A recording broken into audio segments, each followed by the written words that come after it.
Busted by the nanny cam what this federal law enforcement officer did in a 3-year-old girl's bedroom cost him his badge and got him arrested. And his actions may be considered very disturbing by some viewers, so you may want to remove your children from the room right now. As ABC 15 investigator Melissa Blasius reports, the victim's family worries he could pose a danger to girls, especially since no one is supervising him. In north central Phoenix, the family's home was for sale, and Deputy U.S. Marshal David Timothy Moon was a potential buyer last May. While the real estate agent was somewhere else in the house, Moon went inside the little girl's bedroom. He focused on the laundry hamper in the corner. He digs around. He's not looking for just any item. He's looking for a very specific item. He's after the girl's panties. He holds them, puts them close to his face, appearing to smell them. But one time wasn't enough. Minutes later, he returns to the room for a second round with the preschooler's dirty panties. It's a compulsion. We showed the video to forensic psychologist John De La Torre. He evaluates and treats sex offenders, though he's not involved in this case. This isn't someone who's unsure and needs to look around and tries to figure out, is this thing going to be what arouses me? Is this thing going to satisfy my arousal? He knows immediately. And Moon would have walked away clean, except for the little camera mounted near the ceiling. The security camera, like this one up here, is motion activated. It sent an alert to the girl's father, who watched the footage. He was terrified by what he saw and called police. What if he comes back? What if he tries to hurt us or our daughter? What if he loses his job and has nothing else to lose? David Moon spent 24 years with the Marshal Service in multiple states. They fired him after hearing these allegations. Moon was not supervised by Arizona's U.S. Marshal. He reported directly to D.C.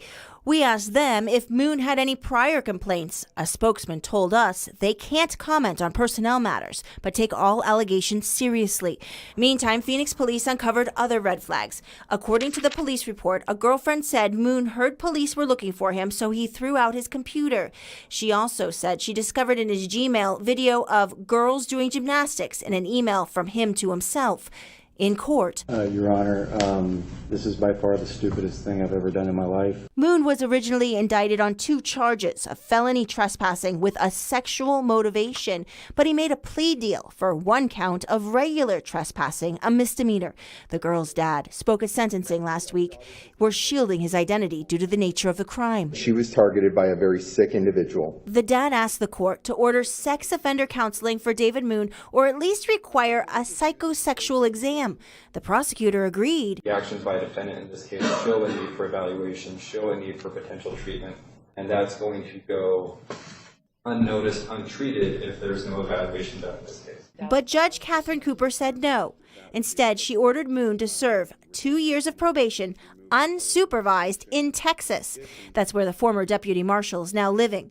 No check-ins with a probation officer, and no sex offender testing or therapy. The court feels that to impose sex offender terms in addition to the terms of the plea would be to essentially unwrite the plea. Judge Cooper did acknowledge the family's concerns. It can seem unfair, it can seem like it's not enough. But she also listened to mitigating factors. Moon's lack of prior crimes, his military experience, his work as a deputy marshal. The court believes that he is sincere in his remorse. Sorry, not going to comment about the case. Moon's attorney did not want to answer our questions. And Dr. De La Torre says it's not unusual for cases like these to end in plea deals that don't reflect the true nature of the crime. While the behavior that he demonstrates is sexually deviant, there's concern that there's not enough for maybe a jury to say he's a sex offender. While there are limitations in the criminal justice system, David Moon would have remained a trusted community protector if it had not been for this little girl's alert dad.